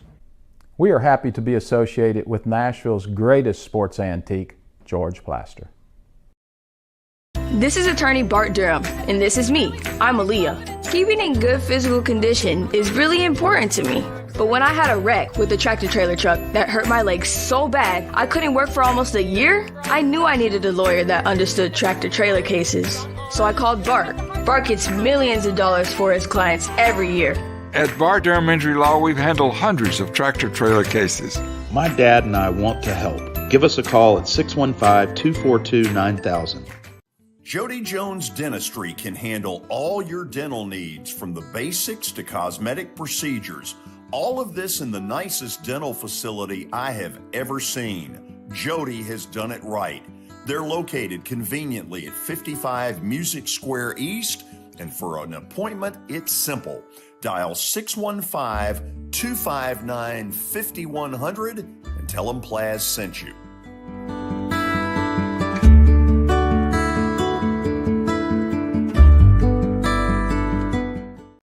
At WellSkin Dermatology and Aesthetics, we pride ourselves in providing access, innovation, and a patient experience second to none. Access to care and treatment when you need it. Innovation with medical-led cosmetics and various on-site technologies for full-service treatments with a customer experience that is calming, casual, and effective. Independently owned, providing medical, surgical, pediatric, and cosmetic dermatology and more. Visit wellskinmd.com to schedule your appointment today. WellSkin Dermatology and Aesthetics. Access to healthier skin. At Sumner Funeral and Cremation, our mission is to serve families as our own, celebrate the life of their loved one, and help begin the healing process. My whole family, including my wife and my mom and siblings, were very happy with the treatment that we received. I would highly recommend Sumner Funeral and Cremation. We offer funeral, burial, cremations, and pre-planning services. Sumner Funeral and Cremation. Traditional, affordable, dignified. SumnerFuneral.com.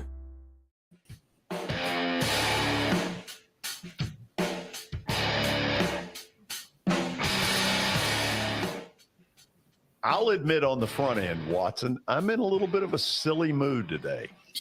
You're being a little rough. I wish I was there where I'd calm you down a little bit or punch you in the gut or something. You've been a little rough on people. You think so? Yeah. You need to back off a little bit there, bud. Oh, I just took a couple of shots at Terry's set. It looked like Al Jazeera television. Well, I can't deny the fact that it did have a little look to it, but I thought you were a little overbearing. Well, that wouldn't be the first time. No, or the last. Watson, I think we have a new segment today. Let's go for it. Ask the director. Oh, no. Boy. And then Watson gets to chime in. So you've got one question that you have uplinked. I've got 5 here. I've got one, George. Yeah. You beat me there. Nice job. Let's start in college football. Chris on Facebook asked this yesterday, carrying it over to today. Didn't have time to get to it, but he asks, wouldn't it be fair to say that currently Boise State is a better program today than UCLA is?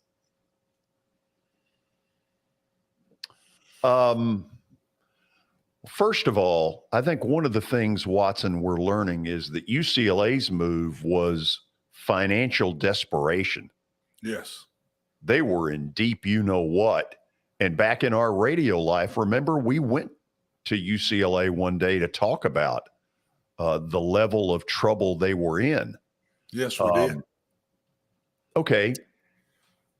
I would say Boise's football program slightly better than UCLA's. Would you buy that? Recent years, yes. As a tradition, no.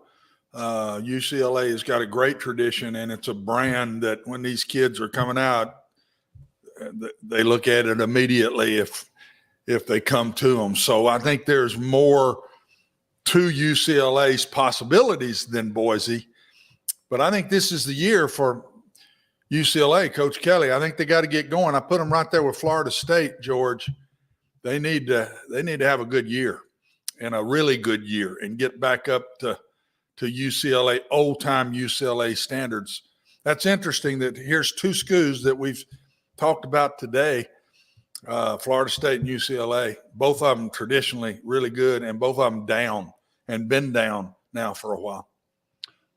UCLA by a mile in basketball, even though Boise State has a respectable Mountain West background in hoops, UCLA has been head and shoulders better. I can't really say I know a lot about Boise State baseball. Shocker. Do they play on blue turf? George, I think this is a football question. Well, that's all? Yeah, I mean, we were talking yesterday about conference realignment. So, George, I'll jump in and say this because I've had it. I've saw it happen myself. That brand name matters. And if you want to say Boise's football, his teams have been better than UCLA in recent years, yeah, I agree with that. But the program, the brand of the program, no. I can remember when I went to Oklahoma as offensive coordinator, I go out to recruit the first time. Man, are you treated a little different when you walk in the door and you have the OU on your chest than some of the other places I'd been an assistant at or even a head coach at. That brand matters. And UCLA still has it. Florida State still has it. How long can they hold on to it? They got to get it going again here pretty quick. New Mexico State does not have it. No. I'm going to let you go in those directions, and you can get all the stuff on Twitter when you say that. So go ahead. Have fun. Jamie in Dixon asks, as opposed to Jamie Dixon, who's the head coach at TCU. Jamie asks, do you like the NBA play-in game? I don't like it personally. I'm a traditionalist, George. You know my answer. You know me. I'm a traditionalist. I don't. I don't really like the play-in games in the NCAA. And I know you all probably do that, but I'm not real big on that either. Well, let's start with the NBA because I've changed my tune. I was totally against it. But what I saw this year, in particular in the home game that Minnesota got, I'm trying to think, Billy, who did Minnesota play to get into the real playoffs? Because the atmosphere that night was incredible in Minneapolis. We're looking real quick to see. Yeah, I can't remember. It was a great game, and it's fun to watch. I will say that. And so that is it. Was it Denver? I am not sure, George. No, I don't know. Well, anyway, we'll find out in a minute. Watson, I thought the atmosphere on those two nights with those play-in games, I kind of changed my tune and said, I really like this. And I didn't think I would. The atmosphere was really good in those games. You're dead on. I'm going to have to see that happen for another couple of years before I change my mind. Okay. We're trying hard. New Orleans played the LA Clippers. Cleveland played the Atlanta Hawks. Those were two of them. The next night, I'm just kind of looking here to see if I can find it. The next night, Timberwolves beat the Clippers. Yep. Clippers. Yep. 109-104. George, was great. Has anybody yet played in those games and gone deep into the playoffs? That's when I think it becomes legitimate. The T-Wolves hasn't happened yet, has it? No, but T-Wolves fought the Grizzlies. T-Wolves took Memphis a little deeper than people thought. Well, but that was the first round they played, right? Right. That was in the first round. I am not for the NCAA play-in thing. First of all, I used to make the joke that they created it to fund the Contras and the Nicaraguans. In truth, the NCAA had some slush fund that they needed to put some money in, and so they just plucked this thing out of thin air. Watson, in all seriousness, the first couple of years, what they did, and they caught a lot of crap for it, was they tried to stick the predominantly black schools in that. And then they caught so much heat for it that instead of it just being 16s versus 16s, then all of a sudden the NCAA realized they were going to have to change their tune a little bit. And now you see some 11 seeds that are in there. Yeah. And I do think that's a good move. I think that's a good move just to try to get those lower ones a game real quick in there. That wasn't smart, in my opinion. But putting those 11s in there, I think is good. I still don't like it. I still like to say you're in or you're not. There is no play-ins. There have been play-ins go further, though, than there have been in the NBA. But they've been doing that longer in the NC2A. So I'm anxious to see if that happens. Predator Tom asks, are the Preds finished with their offseason? I'll start it. God, I hope not. I'll speak second. I'm right. I'll second that emotion. Wow. The emotion, not the motion. Right. They can't be through, George. They're off to a good start, but they got more work to do to me. I think it's probably, I don't know, two moves away. Billy, is there any way to put up Gee's report card? Did not get that graphic up, George. Okay. Can't do that. No, cannot do that. I would think in the next few days there will be at least one free agent signing from them. And I guess, yeah, I mean, they've got to. They're really off to a good start, getting Forsberg signed, getting the young man from the Lightning. I mean, they're off to a good start, but don't stop here. Let's keep going. They've got, I believe it's $8.5 million that's available in the salary cap, and they probably need to use it. Yeah. Is that a lot? Is that average? I don't really know, but that sounds like it's still a lot to me.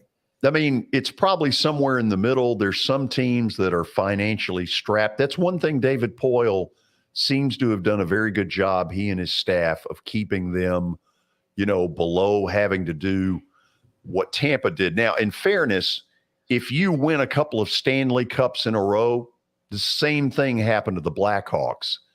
you're likely going to get in salary cap trouble. So there's sort of a catch-22 to all that winning. George, is that a good thing? George, is that a good thing? No. To me, I don't think it is. To me, you're not rewarding winning, you're penalizing it. Yes. And I like dynasties. I like to see people keep fighting to stay up there. I don't like to see it just fall off like happened to the Blackhawks. I don't like that. So I wonder if that isn't something they need to address.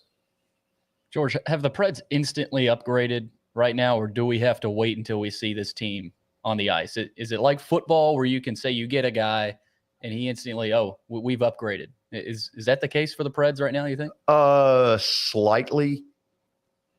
First of all, and I don't think this is an issue, there is no way they can bring David Riddick back as the backup goaltender. He couldn't stop a beach ball at the end of the season. And in all honesty, that one is on David Poile. He brought him in here, and he was of no help to this team. And the truth of it is, I think their coaching staff knew it way earlier in the year and tried to mask it by playing UC so dadgum much that, we saw what happened. Guys, I'm telling you, in my opinion, and get you all see what you say, hockey is the toughest sport to really change things because hockey is the deepest sport. They have to be good deeper into their roster than any sport there is. And that's why I think it's hard year in and year out to say, boy, they've really made the move. Your third line is playing a ton. Your third teamer in football don't see the field unless he's on a special team here or there. I think it is the toughest sport to be really good because you got to be so deep.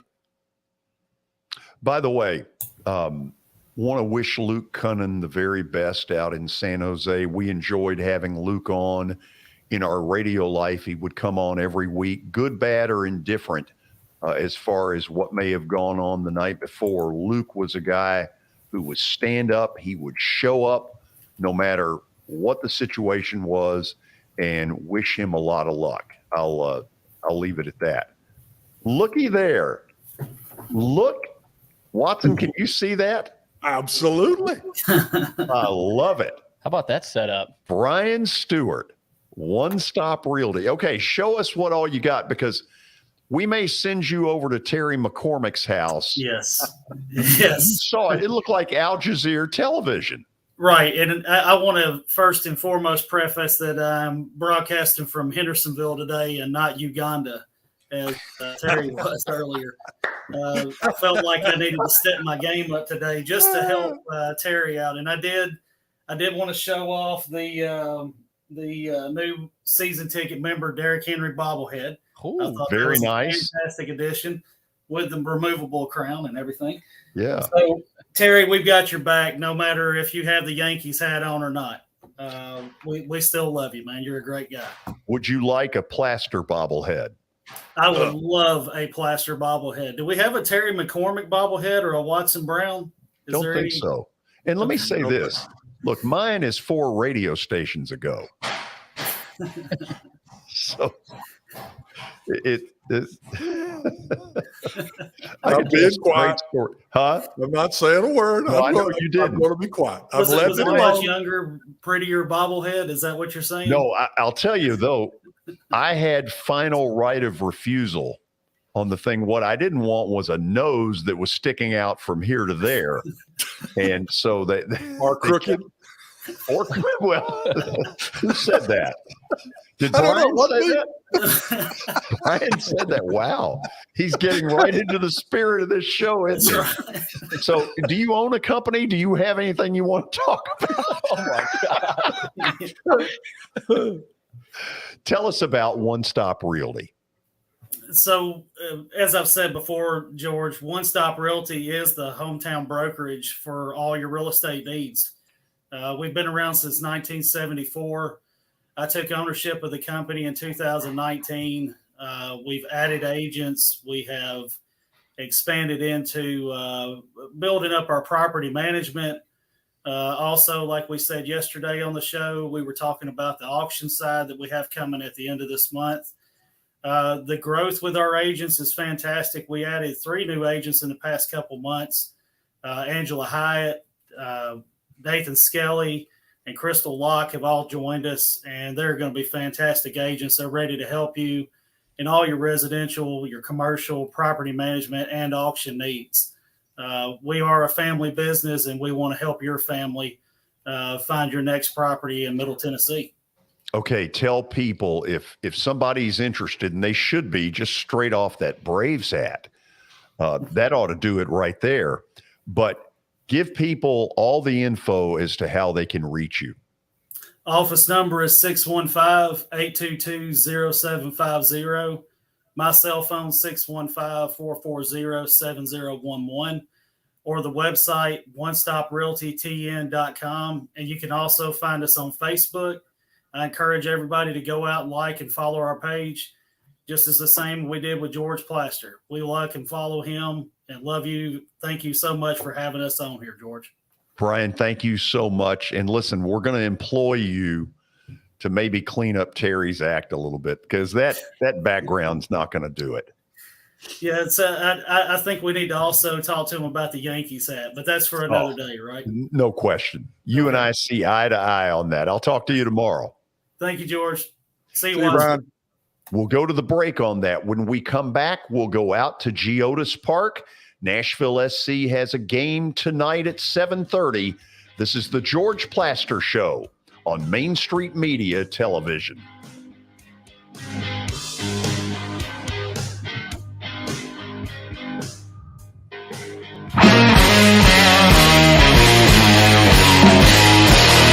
Tell me a little bit about your company. So One Stop Realty has been around since 1974. We are your hometown brokerage. It is family owned by me. We have 30 agents that are waiting to help you with all your real estate needs. That counts as residential, commercial, and property management. We also will be getting into the auction business at the end of this month as well. We have listings that range from every price range that you can think of on the real estate market. I know Shelly Tucker has a new listing coming up in Gallatin. Heather Patton has one in Madison right around the corner here. I have one coming up myself. We have everything you need as far as real estate, and we have the expertise to help you out. Beautiful. Give them a phone number. Phone numbers for the office is 615-822-0750. You can find us on the web at www.onestoprealty.tn.com. Thanks for getting involved with us. George, really appreciate this. Yeah, it's going to be fun. I think so. At Sumner Funeral and Cremation, our mission is to serve families as our own, celebrate the life of their loved one, and help begin the healing process. My whole family, including my wife and my mom and siblings, were very happy with the treatment that we received. I would highly recommend Sumner Funeral and Cremation. We offer funeral, burial, cremations, and pre-planning services. Sumner Funeral and Cremation. Traditional, affordable, dignified. SumnerFuneral.com. I'm Bart Durham. I was sworn in as a lawyer in 1963, and I've been working as a lawyer since then. We're a firm that does exclusively personal injury, a lot of tractor-trailer crashes. Insurance companies will open up their checkbooks when you force them to. We have systems that work. We get the most money for our clients in the shortest amount of time. I'm Blair Durham. My dad and I want to help. Give us a call at 615-242-9000. I think journalism is like politics. It's all local. And I think Main Street Media has really hit on something that I've been preaching for 50 years, and keep the news local, right? Local stories for local readers. And that's what I like about Main Street Media. I finally found somebody who agrees with me philosophically about concentrate on local subjects, local topics, and you'll bring your readers in.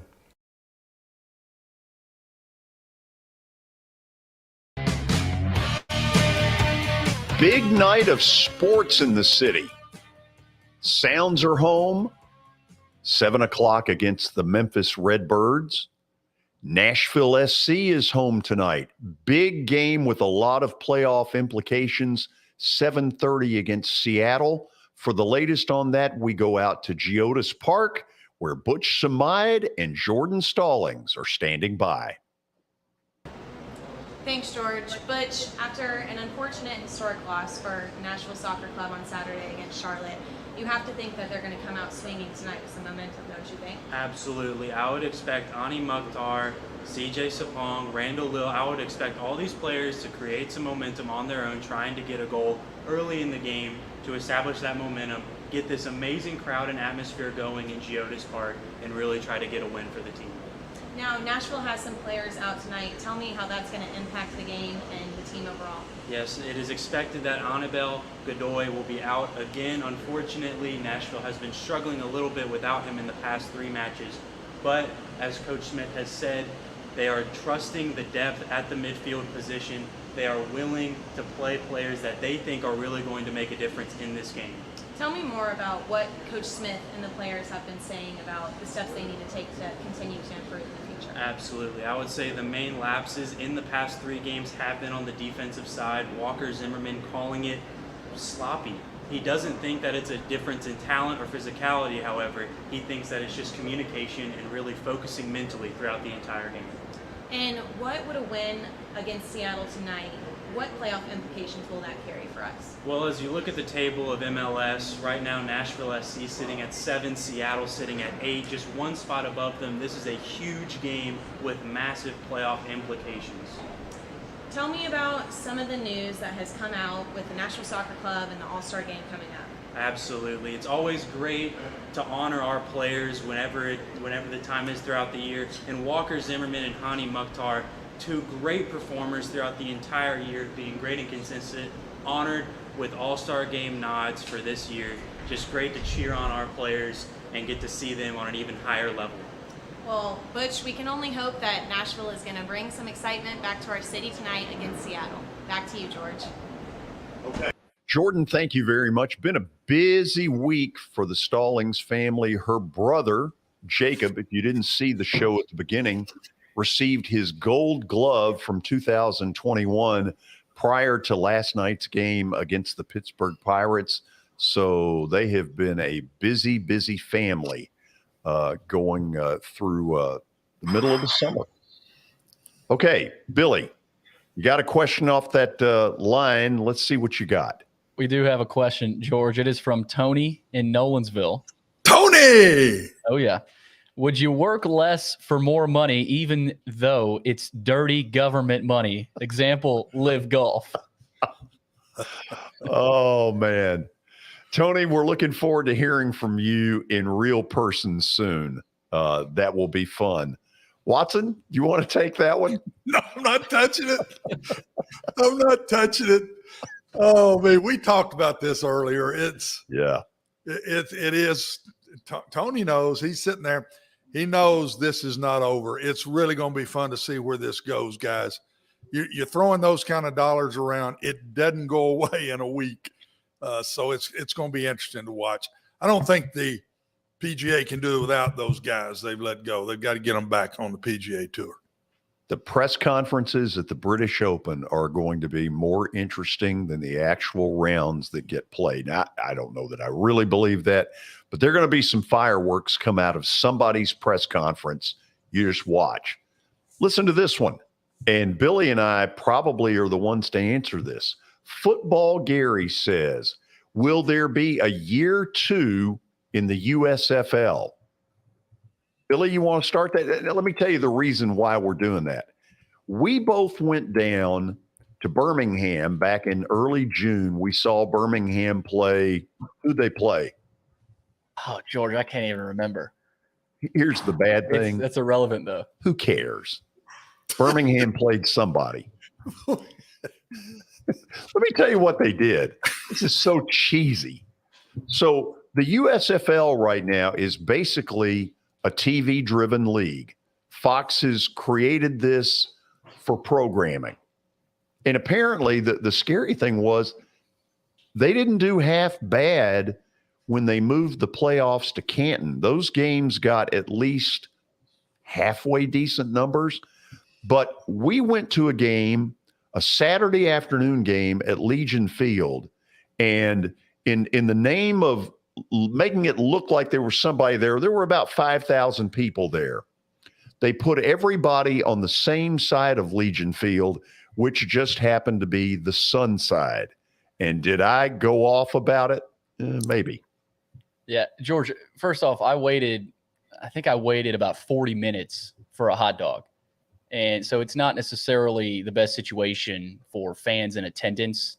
You know, it was really hot. I think it was 95 degrees. This is for TV. This is for money. This is for TV money.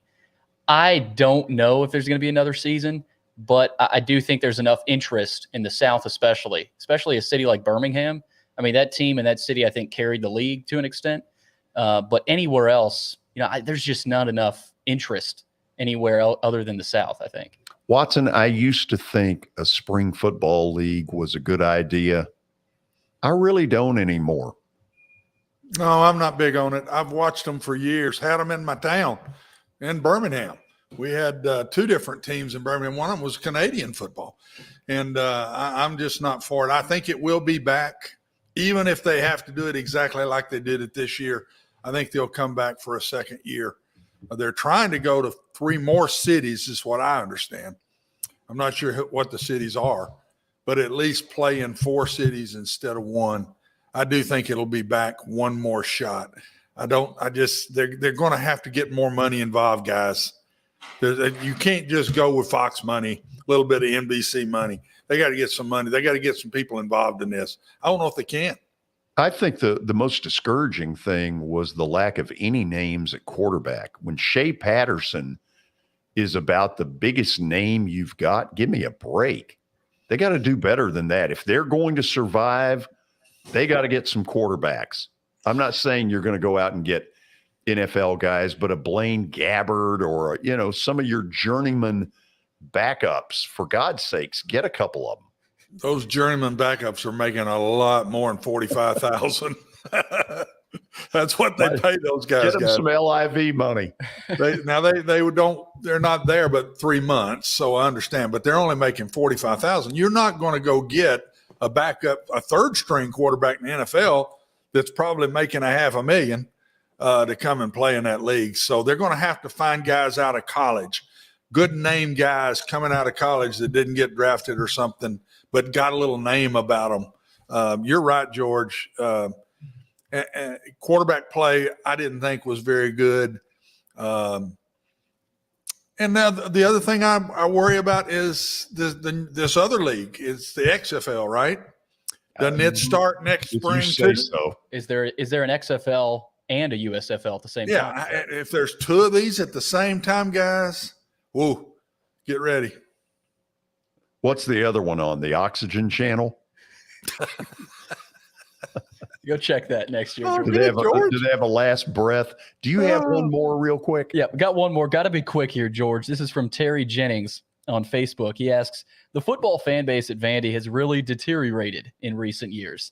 Other than winning more games, what do they have to do to get back on track? I tell you what, let's hold that one till tomorrow because that's going to take a while. Yeah, and there's no quick answer And there. Watson and I have some stuff there. Don't try not to be cynical, though. Oh, we won't. Too bad. Well, I don't know about George. I'll try to buffer George, okay? I'll try to buffer George tomorrow on that one. We'll see how that goes. Yeah. Watson, on the scoreboard, it's 2-1. 2-1 what? I've gotten booted twice. You've gotten booted once. Oh. We need to. I know that was tacky, but I've been tacky all day. Are you getting tired? It's toward the end here. Are you wearing down? Well, there's some good stuff coming.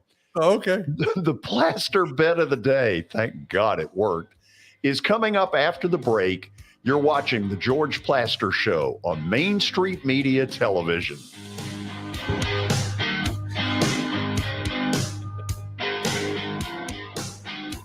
I highly recommend Sumner Funeral and Cremation because of their caring nature and attentiveness to detail. Pre-planning your funeral now will bring you peace of mind and less stress to your loved ones. When the chaos of losing you happens, your family can honor and celebrate your life, knowing things are happening just as you wanted them to. Pre-planning determines the details of your funeral, cemetery services, and can be less expensive. We are honored to serve you and are always here for you in your time of need. Sumner Funeral and Cremation. Traditional, affordable, dignified. SumnerFuneral.com. Jody Jones Dentistry can handle all your dental needs, from the basics to cosmetic procedures. All of this in the nicest dental facility I have ever seen. Jody has done it right. They're located conveniently at 55 Music Square East, and for an appointment, it's simple. Dial 615-259-5100 and tell them Plaz sent you.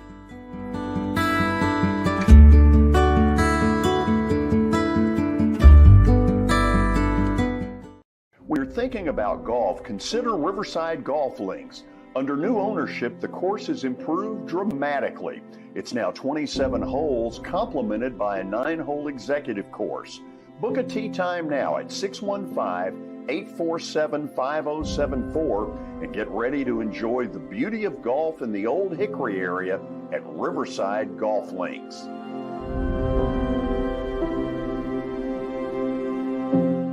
This is attorney Bart Durham, and this is me. I'm Aaliyah. Keeping in good physical condition is really important to me. But when I had a wreck with a tractor trailer truck that hurt my legs so bad I couldn't work for almost a year, I knew I needed a lawyer that understood tractor trailer cases. So I called Bart. Bart gets millions of dollars for his clients every year. At Bart Durham Injury Law, we've handled hundreds of tractor trailer cases. My dad and I want to help. Give 1,000.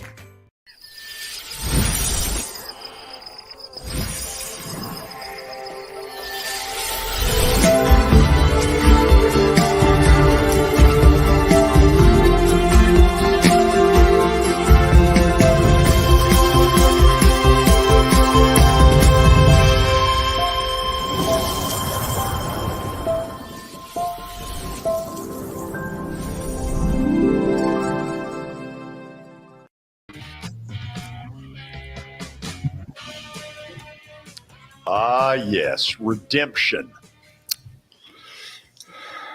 Here we go. Time for the Plaster bet of the day. Is there a problem over there? Oh, no. Saying redemption, you're so confident right now. No, I mean, we redeemed ourselves last night. Do you not have a graphic to support that? Oh, not to support that. Wow. Watson, I had the Braves, and I want to thank Matt Olson, former Nashville Sound. I want to thank Adam Duvall, who lives here in the offseason, played in our bowling deal. They helped me. I'm 1-1. What you want me to say? Watson's speech. I mean, they did. Big home runs. I will give you that. Big home runs. So, you want me to go with tonight? Are you ready? Watson, this is the show's first opportunity to get over 500. This is big. No, it's not your first opportunity. The first show was your first opportunity to get over 500. You're 0 for 1 at trying to get over 500. Yeah.